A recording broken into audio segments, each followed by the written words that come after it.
Hi, everyone. So, this one is about pain and suffering, something that we really need to deal with during our lives, something that is mentioned and considered in many spiritual traditions, namely, of course, the Buddhist tradition, where the Buddha considered that one of the main issues we dealt with for human beings is, of course, suffering. But let us start with physical pain. What is happening when I have physical pain?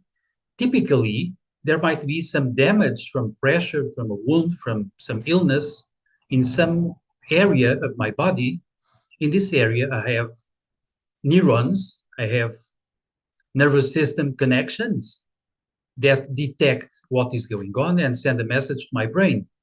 And my body typically becomes sort of scared. I become scared to the extent I identify with my body because I have this survival instinct. I care for my body. And so I have this sensation, the sensation of pain that goes to my brain, and then my nervous system, mainly the limbic system, the emotional brain, responds with tension, fear, this sort of thing. And typically, this is a major part of the trouble with physical pain. It's the emotional reaction to it. Because otherwise, if I were to just accept the sensation of pain as just another sensation without emotional response to it, it would be a lot easier to endure this kind of pain. But I'm mostly interested in the analogy to emotional pain, to human suffering in general. It goes a little bit in a parallel way. I have stuff I'm connected with and I'm attached to, something I identify with, something that is important to me. It might be a place, it might be people, animals, objects, plants. It can be concepts, it can be whatever it is.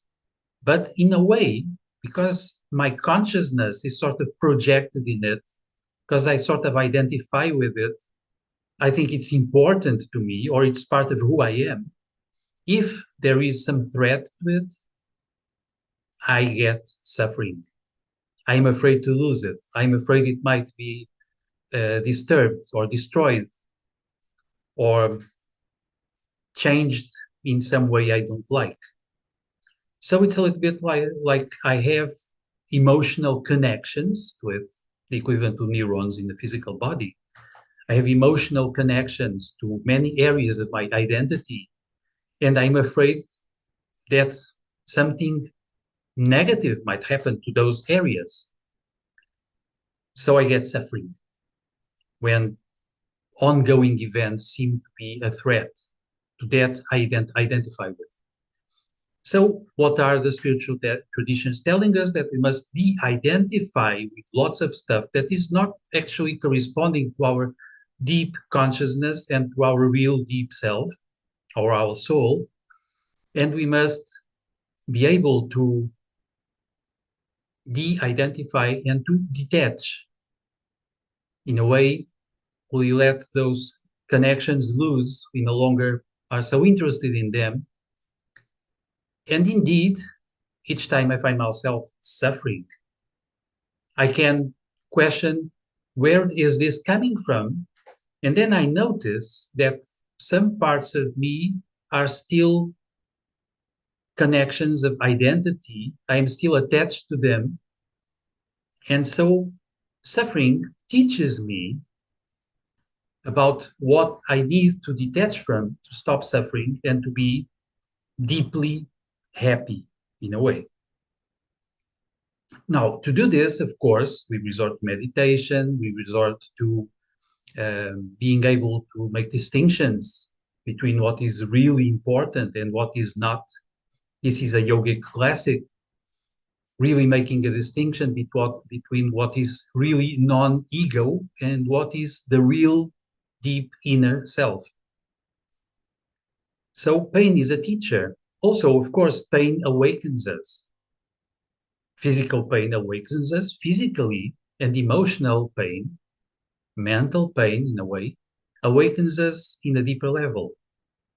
It makes us pay attention, it activates us.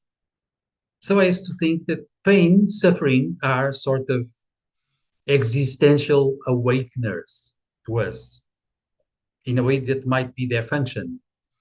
And to the extent we learn to be in the present, of course, and to be ourselves at a deeper level, and we detach and de-identify those things that might bring us pain, suffering, then we are happier, we become free, and we can, in a way, enjoy a lot more with intense awareness what is happening here now in our lives, what comes without fear, with a state of openness and spontaneity that is quite welcome to our spiritual path.